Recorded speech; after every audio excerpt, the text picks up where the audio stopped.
Buenos días, consellera de Innovación, consellera de muchísimas cosas, pero consellera de Innovación, Josefina Bueno. Buenos días al diputado de Innovación de Alicante, Juan de Dios Navarro. Buenos días a las personas que están aquí presentes, a los que siguen en estos momentos por streaming el Congreso, que según los datos que acabo de ver ya hay más de 5.000 personas siguiéndolo en streaming, y a las personas que lo siguen en metaverso. No sé cuántas son, eso se lo diré probablemente a última hora, pero para nosotros era un reto al que nos sometió nuestro gran amigo Andrés Pedreño, y nosotros lo aceptamos. Dijimos, sí, pues vamos a hacer el Congreso en metaverso, ¿por qué no? Creo que se abre una ventana de oportunidad.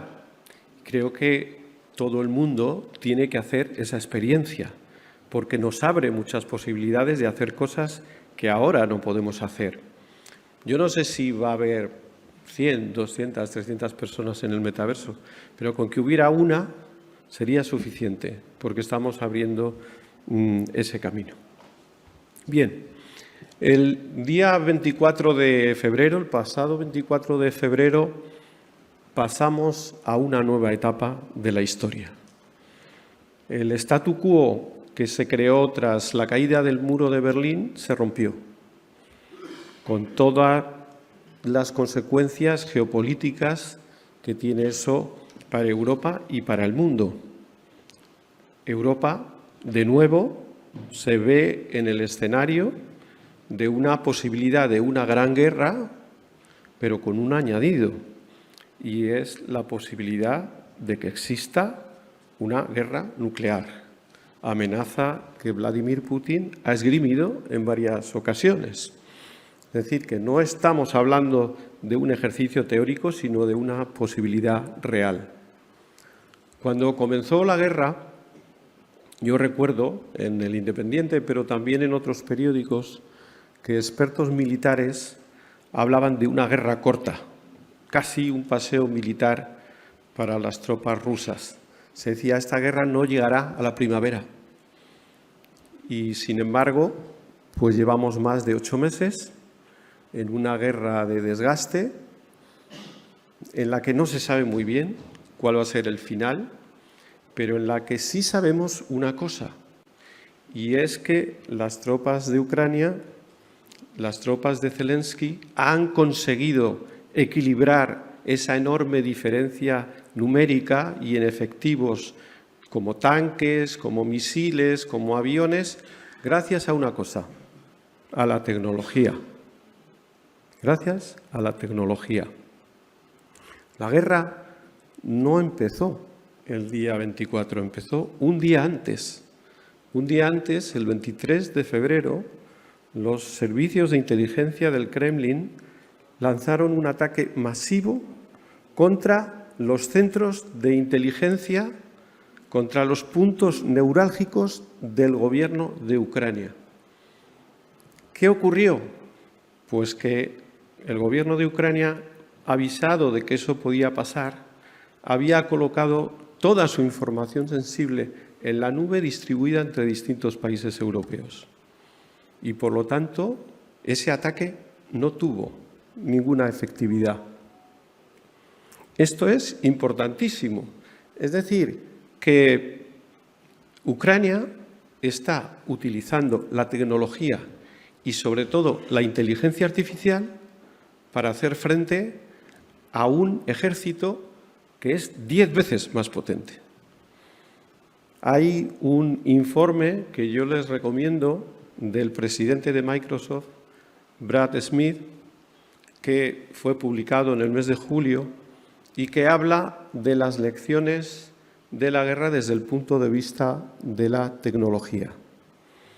Y lo que hemos visto es que la aplicación de la inteligencia artificial por parte del gobierno de Zelensky ha evitado ataques masivos contra 49 centros neurálgicos públicos y privados de Ucrania y que la aplicación de la inteligencia artificial ha evitado ataques a países como Estados Unidos, como Suecia, como Noruega, como Finlandia, como Turquía, como todos los ministerios de Asuntos Exteriores de los países de la OTAN y como las principales empresas energéticas de todo el mundo.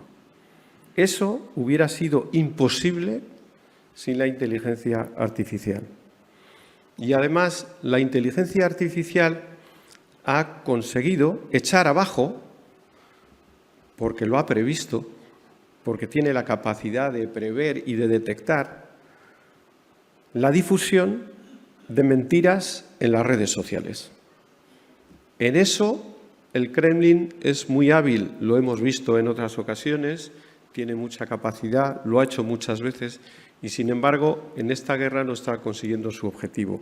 Solamente en un porcentaje muy pequeño, en torno al 20% de los intentos que ha hecho, han tenido cierto éxito. El resto han sido eliminados por la actuación de la inteligencia artificial en las redes sociales. Hasta ese punto estamos hablando y hasta ese punto les digo, la guerra de Ucrania es más que ninguna otra una guerra tecnológica. Pero esa guerra también ha puesto de relieve algunas debilidades importantes europeas. Por ejemplo, la dependencia del gas de Rusia. Hasta hace un año y pico, pues todos vivíamos plácidamente pensando que íbamos a tener energías baratas, que la tubería Nord Stream que une a Alemania con Rusia iba a seguir funcionando y además había un proyecto para poner una tubería nueva, etcétera. Y de repente nos hemos dado cuenta de que eso ya no es así y ya no va a ser así. O sea, eso ya no va a ser así. Entonces, estamos ante un escenario en el que los precios del gas han subido, eso ha hecho que la electricidad se disparara, se han disparado los precios de los hidrocarburos y Europa, que parecía que salía con éxito del COVID, se ha encontrado con un escenario de inflación desconocido en décadas, una inflación media cercana al 10%. Y ese escenario de precios altos sitúa a la mayoría de los países de la Unión Europea ante las puertas de una recesión técnica que comenzará en el último trimestre de este año y que durará como mínimo hasta el primer trimestre del año que viene. Es decir, esto que está ocurriendo es muy importante. ¿Cuál ha sido la respuesta de la Unión Europea?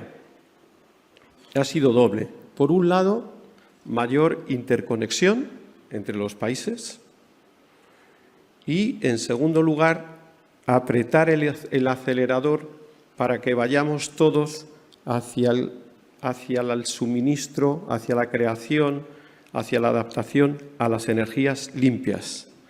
Es decir, esto no puede suponer un paso atrás sobre los objetivos que ya teníamos de reducción de gases de efecto invernadero, sino todo lo contrario.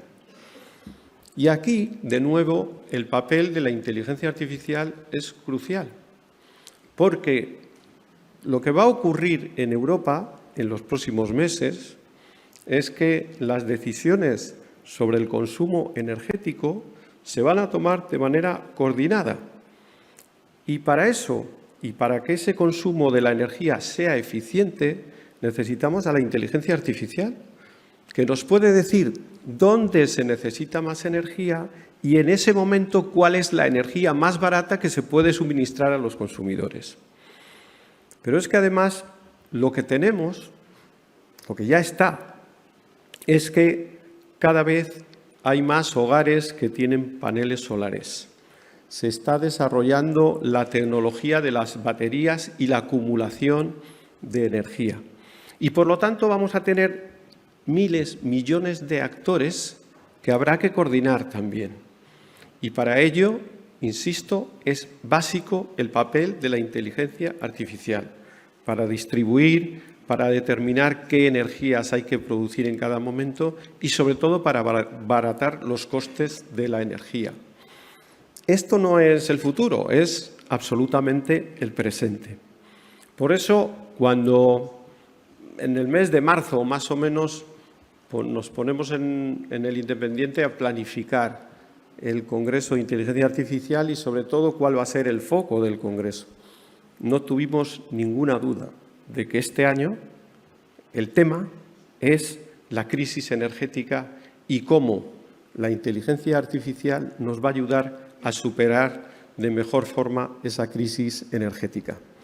Y para eso hemos contado con los mejores expertos y en un marco tan estupendo como es Alicante, donde hay una colaboración de las administraciones públicas, como hemos visto el pasado viernes en la presentación de la candidatura de Alicante para que sea la sede de la Agencia de Inteligencia Artificial. Y lo que yo sí que les aseguro es que desde el Independiente vamos a hacer todo lo posible para que esa candidatura sea la ganadora. Muchas gracias.